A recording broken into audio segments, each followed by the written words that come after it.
আমরা এখন একজন ক্ষুদে বিজ্ঞানীর আবিষ্কার দেখব। তোমার নাম কি? ইশতিয়াক আহমদ। তুমি এটা কি বানাইছো? Remote control. Remote control board. তো এটা দিয়ে আসলে কি হবে? এটা দিয়ে মানুষ দুর্যোগের সময় বিপদে পড়লে তাদের সাহায্য করা যাবে। আচ্ছা আচ্ছা, মানে এটা বড় আকারে যদি করা যায় সেক্ষেত্রে এটা করা যাবে, তাই তো? জি। এটা তুমি কি সম্পূর্ণ নিজের চিন্তা থেকে করছো? হ্যাঁ। আচ্ছা, তো একটু চালিয়ে দেখানো যাবে এটা? হ্যাঁ। আচ্ছা, দেখাও তো।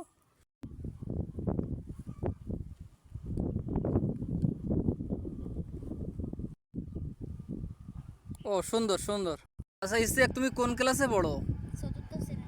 চতুর্থ শ্রেণীতে। আচ্ছা আচ্ছা, এত ছোট বয়সে তুমি এত সুন্দর একটা জিনিস বানাইছো। তো তোমার ভবিষ্যৎ ইচ্ছা কি? বড় হয়ে কি হতে চাও? আমি বড় হয়ে ইঞ্জিনিয়ার হতে চাই।